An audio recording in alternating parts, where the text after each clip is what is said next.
जी, गुरु मेहरबान तो चेला पहलवान। महाराज जी, इस मन को मारने के लिए केवल गुरु कृपा का आश्रय हो या हमें प्रयास भी करना चाहिए? तो आश्रय ही तो प्रयास है।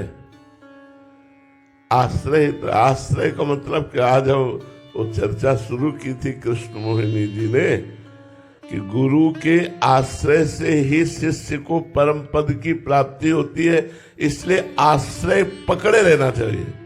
तो उसी समय भाव आया कि भैया देखो, भगवान है ऊर्ध्व और संसार है अधा। संसार अधा है, प्रकृति नीचे की तरफ है। मना कष्टानि इंद्रियाणि प्रकृति स्थानि कर्षति। और भगवान की तरफ चलना है तो गुरु डोरी पकड़ा दिया, नाम की डोरी, मंत्र की डोरी। अच्छा, किसी बिल्डिंग के आखिरी छोर पर जाना हो और डोरी से जाना हो, अब आप थोड़ा चढ़ चुके हो, अब आप सोचिए अगर डोरी छोड़ दी तो आपकी दुर्दशा हो जाएगी, मर जाओगे, हाथ पैर टूट जाएंगे किसी काम। अब तो चढ़ना ही चढ़ना है और उस डोरी में चिपके ही रहना है। ऐसे ही परमार्थ का पथिक यदि गुरु को त्याग कर दे, यदि गुरु की अवहेलना कर दे, गुरु का अनादर कर दे तो नष्ट हो जाएगा। चाहे सर के बल खड़े होकर साधना करे, गुरु द्रोही को कभी भगवत प्राप्ति नहीं होती। तो गुरु आश्रय एक ऐसा है जैसे वो एक डोरी पे चढ़ने वाला। अब बस केवल डोरी ही सहारा है, वो अगर छोड़ा तो मरा। ऐसे गुरुदेव का आश्रय ही केवल सहारा है तो सुख पूर्वक भवसागर तर जाएगा। जिसने गुरुदेव को ऐसे पकड़ा जैसे बिल्डिंग के आखिरी छोर पर जाने के लिए केवल डोरी ही सहारा है और डोरी पे चढ़ रहा है, अब नीचे उतर नहीं सकते क्योंकि उतरना श्रम होगा। ऊपर लक्ष्य पे पहुंचना है, छोड़ सकते नहीं, तो बस चढ़ना ही चढ़ना है। ऐसे गुरु को पकड़ लो। गुरु देते हैं डोरी, नाम की डोरी, सूरत की डोरी, मंत्र की डोरी। रात दिन नाम मंत्र जपना गुरु का आश्रय है। गुरु का आश्रय का मतलब क्या है?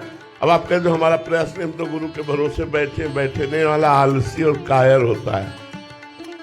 बहुत परिश्रम करना है, पुरुषार्थ अपना और कृपा गुरुदेव की। जो पुरुषार्थहीन होते हो कभी कृपा पात्र बन ही नहीं सकते। मन क्रम वचन छाण चतुराई, भजत कृपा करी है रघुराई। खूब पुरुषार्थ युक्त रहो, रात दिन पुरुषार्थ युक्त रहो। देखो, अभ्यास जैसा बना लोगे वैसा बन जाएगा। अगर श्रम नहीं करोगे, परिश्रम नहीं करोगे, पुरुषार्थ नहीं करोगे तो तुम कृपा का अनुभव नहीं कर सकते। कायर पुरुष कभी कृपा का अनुभव नहीं कर सकता। पुरुषार्थ आपको करना पड़ेगा। पुरुषार्थ गुरु प्रदत्त साधना और फल की प्राप्ति गुरु आश्रय, दोनों बातें हैं। अपना पुरुषार्थ पूरा और गुरु की कृपा पूरी तो पूर्ण परमात्मा का अनुभव। और जो गुरु की कृपा तो है पर अपना पुरुषार्थ विषयों में खर्चा कर रहे, उनको कभी भगवत प्राप्ति नहीं होती।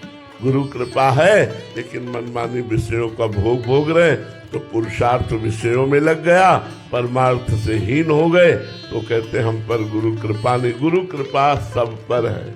जैसे भगवान की कृपा सब पर है, ऐसे गुरु की कृपा सब पर है।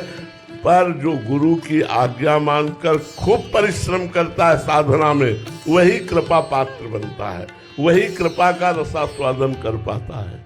तो गुरु की कृपा का आश्रय और स्वयं का पुरुषार्थ भगवत प्राप्ति कराता है।